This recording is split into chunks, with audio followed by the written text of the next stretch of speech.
Maksyon sunti katoyon umin. Gawis ay masdam ta ko amin. Good afternoon. May mga familiar faces akong nakikita. I saw Ma'am Zenaida there. I was able to make acquaintance with her during one of the seminars of a university in Baguio regarding making stories, no? And then putting them to the cabinets of those that are established already na part ng history. So that actually made me do my study about this one. So this is the Kadot of the Ibaloys, change and continuity in a changing landscape. So as you can see here in front, may may what the JJ liver. This was taken last March 9, 2024 in one of the Kadot in Kitna. So let's define terms first. Baka kasi adadagizahan na maawatan dito do mga terms nga usarak while I'll discuss, while I'll talk, I mean. So when we say Kadot, so actually literally this means parang mag-ihaw, no? To grill something. But of course, sa aking paglaki or iti panagdakkel mi, we always hear this word, no? Pag may pupuntahan yung lola mi tuwing wala kaming pasok, mabihat, meaning agrubwat apan makikudot. So mostly is Luwakan or Cam 7 yung pinupuntahan ng lola ko at kasama ako. So ako actually yung sidekick niya nung ako ay bata pa. And we have here the terms amud or aamud or kaamuran. So this pertains to ancestral spirits or the souls of the departed relatives. They can also be pertained to as kaafuan. So sometimes I hear my lola say that whenever we are having a celebration at home, ay ayaban na dagijay o kaafuan kaljumangan or umay kayo tamangan. And we also have the madmad, so that means prayer. In some instances kasi, because of the changes of time na hindi na-afford yung kadot or yung pagkakatay ng baboy, or they just do the madmad and then they will look for an alternative like manok, like that. And we also have the am or the offering for the dead. We will see a picture later on of this one. Okay. So the focus of my study actually is first, what is the perception of the Ibaloys of Baguio City about Kadot? So para sa kanila, ano ba ang Kadot? Next is, because of the changes that have happened, what are their considerations and negotiations in the modifications of doing the Kadot? Since nga there are many changes already. And the last one is, what are their initiatives to, of course, keep the practice alive? Okay, so here are the perceptions of the Ibaloys of what Kadot is. So first, it is a living heritage. When I was talking with the lolas and those who are attended, the two Kadots that have joined, the common denominator that they are always saying is bangunan. So ito yung ating nabangunan na ugali. So our living heritage, we cannot do away from this. It is part of who we are. Okay.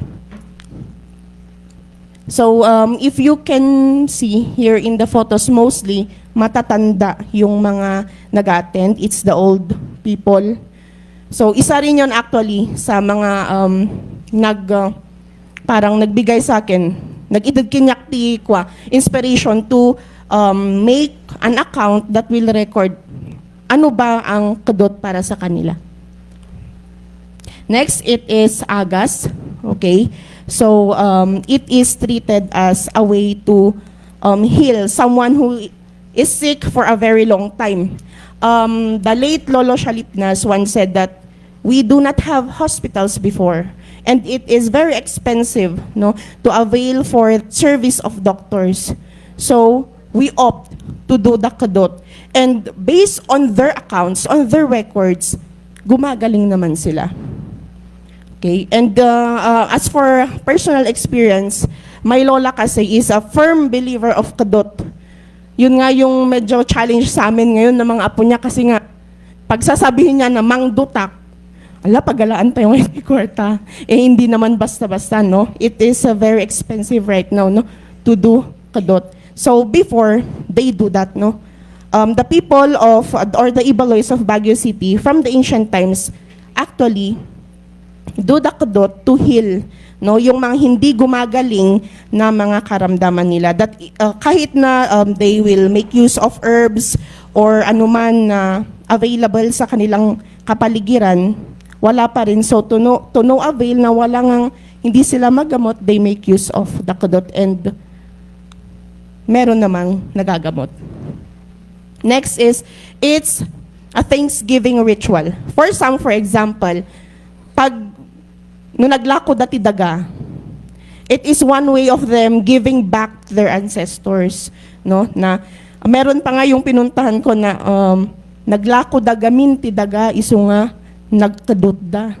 So meaning as a showing of respect, of course, to the people who have given them the land, they make or they perform the kadut.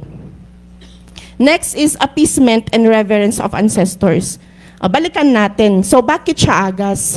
Una kasi is, kahit na pumunta na sila sa doktor, tapos walang mahanap, maraming laboratory yung pinagawa, wala pa rin. So, sabi nila, merong mga doktor daw na nagsasabi na, itry nyo man, kaugalian nyo, no, at dati kabalanan na.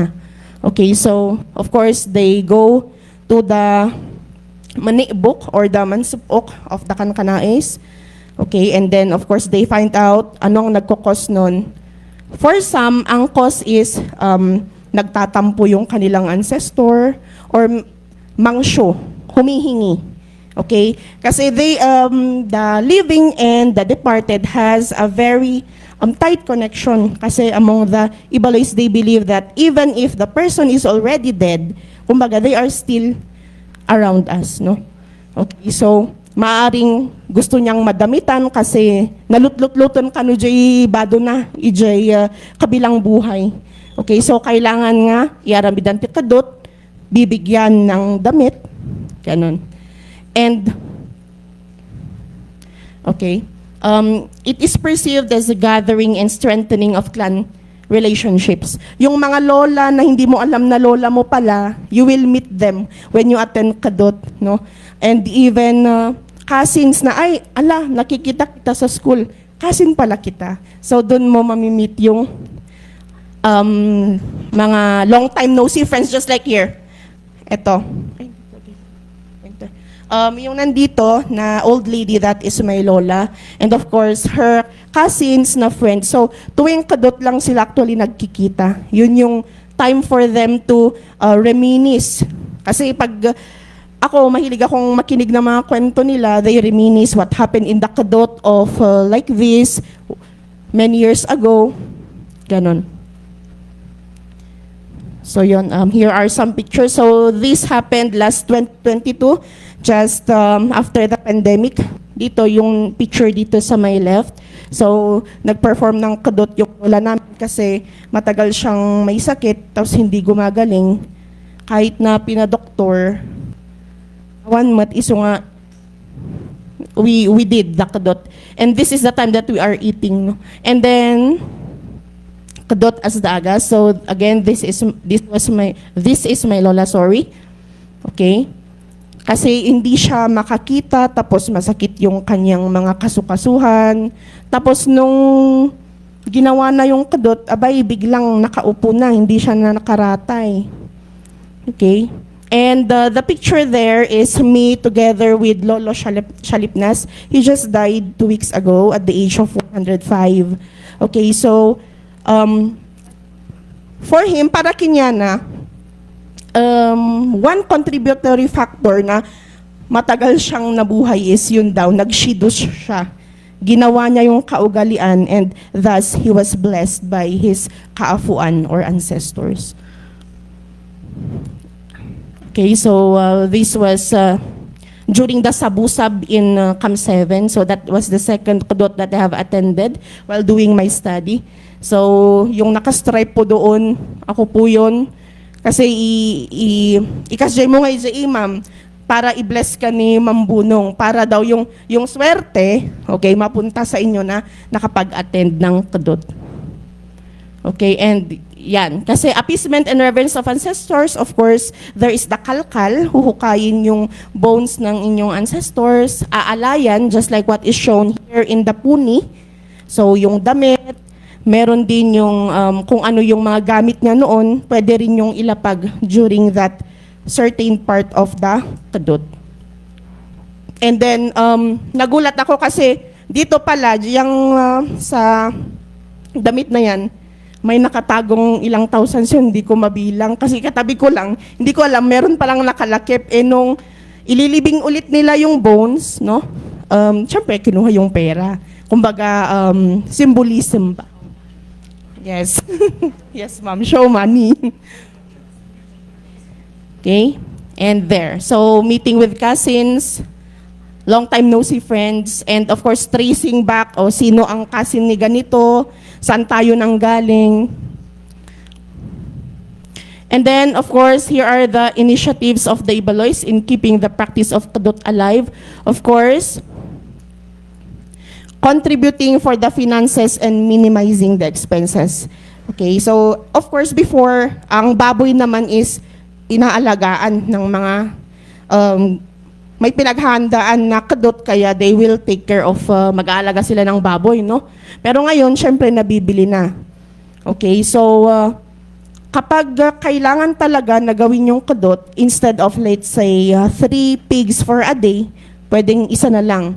At ang makikinegotiate, according to my study, dyan is the mambunong to the afuan. So kapag nag-agree na okay, kahit na isang araw lang, isang baboy lang, or 2 baboy lang yung kakatayin, then tsaka gagawin yung kadot. And for some, hindi naman kailangan na bago yung mga gamit na iaalay. Pwedeng yung mga ginagamit or nagamit na, kasi parang representation lang naman na bibigyan mo ng sapatos, okay, and the like. Another consideration, of course, is, of course, the availability of community elders and mambunong. Kasi nga, ang kadot, hindi naman yan just or basta-bastang ginagawa. Pag magtatanong ka nga actually sa mga elders na, meron po ba kayong nababalitaan na gagawa ng kadot? Parang yung pagalit na, agmabangat ikadot, sasabihin nila. Hindi basta-bastang ginagawa ang kadot, dapat may rason. And of course, you need the aid of a mambunong to do or to lead the ritual, and the elders who know what they are doing. Kasi kapag nagkamali ka, there is a consequence. Just like the second kadot that I have attended, no? Ang kamali daw nila, kaya na-extend yung kanilang pagkadot is, hindi nila nabigyan ng alay yung side yata daw ng mother nila na 2 kaafuan. So nagtampo daw. Paano nila nalaman yun? Parang there are certain events in kadot na yung parang sasaniban, no, nung kaafuan yung isa, and then magsasalita na, bakit hindi nyo ako inalala? So ganun. Naisya po na kunami nga Ibaloy. Or naluganan. So that's my study act, and very thankful ako, no, kay Lolo Shalipnas and his wife as well. So ito lang yung sad part na wala na yung mga elders, bumasbasit dan. And isa sa mga kataga na binitawan nitong si Lolo Shalipnas is dapat kuma no at dati maararamid dagitoy da yung mga middle-aged men daw, mag-observe sila para alam nila kung anong gagawin kung sila naman na yung kumbaga mga elders. So if it is already their time, merong mga magpapatuloy, no, ng practice na ito. So thank you very much.